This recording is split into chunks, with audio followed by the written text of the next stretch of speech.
Hi, welcome to Catholic Breakfast. I'm here with Joel Morehouse. Hey, Joel. Hi, Father. Joel is the Director of Sacred Music at St. Thomas Aquinas Parish, where I'm pastor. And Joel, it's great to be with you. I'm looking forward to speaking with you about the Triduum and the great High Holy Days of Holy Week.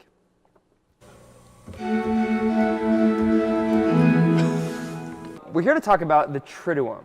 Now, for people maybe who don't know what the Triduum is, like, what is the Triduum? The Triduum is this very special, one-of-a-kind service in the church year, a liturgy in the church year that starts with Jesus and the Last Supper, and it carries all the way through his passion and death, and then through his resurrection. 3 days. Holy Thursday, Good Friday. That's right. The Easter Vigil on Saturday night. Mm-hmm. Those are the 3 days, right? Those are the 3 days. Those are the 3 days. Yeah. As a musician and someone who's been doing, church music a long time, what gets you enthused about these days? I love with the Triduum, first of all, how it's like it covers all of the Christian mystery in 3 days.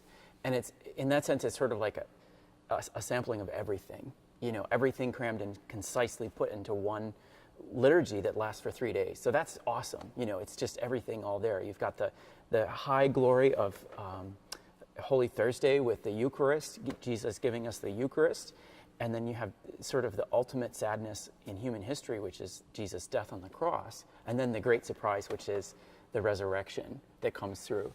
And so in music, that can be expressed. That's the whole palette. That's everything that you can express with the human soul. Everything in response. Like what's someone going to experience, maybe who's just emotionally through the music, maybe if they've never been to a Triduum before? I think part of it is that the Holy Thursday Mass the Triduum starts with this feeling of normalcy and confidence, and you might have an organ prelude, you might have you sing the Gloria, you sing all these things that are normal for a regular Sunday, but then it ends in a kind of uncertain note.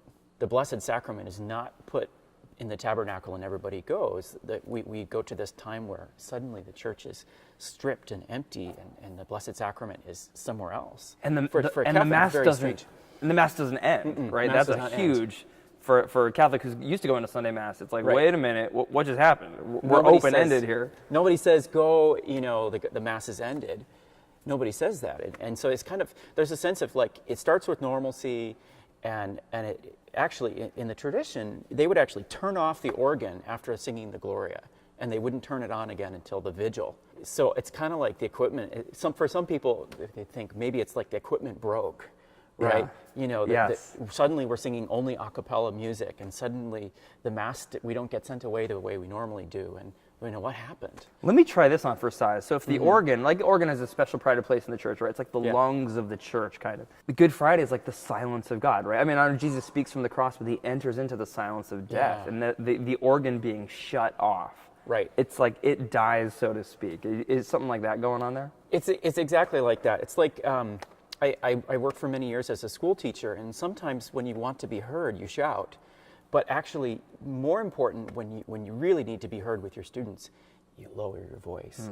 You speak more quietly and more directly, and you look that person in the eye and you say, this is exactly what I need to tell you.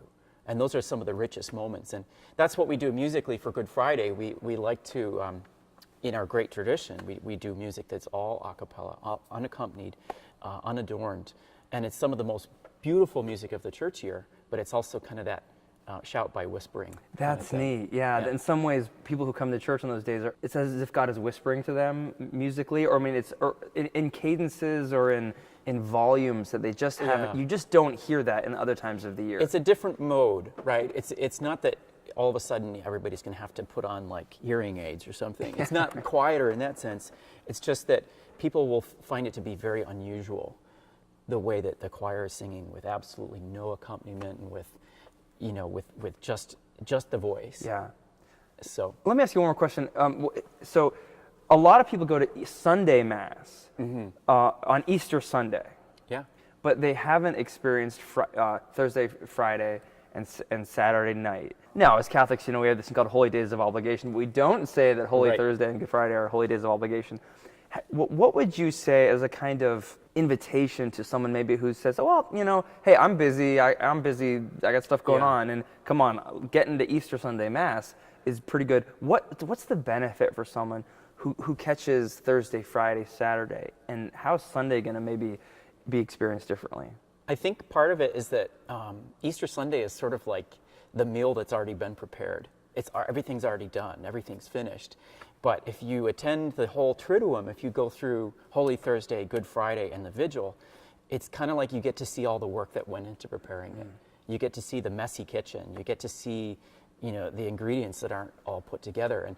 And that's something really powerful. It really helps you understand better where you've been, where we as humanity have been, and God's reaching out to us and showing us through so many different ways. And music is a big part of that for me, but just the events of those 3 days are the process. How we get to this great gift, which is the resurrection. I like that analogy. Right? Yeah, it's like he rose from the dead. Well, what was this death, and what preceded the death, and what was and it makes the resurrection take on a whole new sort of dimension. And it's taking part in the story too. You know, you think of the apostles, the disciples. I get the feeling that what we see on Good Friday is just kind of like a little taste, with the church, you know, not having any organ, not having all this other stuff, not having really a mass. It's that weird, jarring feeling that they must have felt when the light of the world that they had followed for the 3 years of their life that had changed them. Yes, it's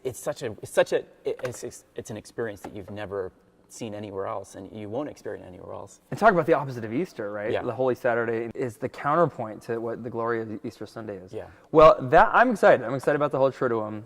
I think I'm going to go this year. Yeah. Yeah. Me too. Yeah. We should go. Yeah. That'd be good. All right.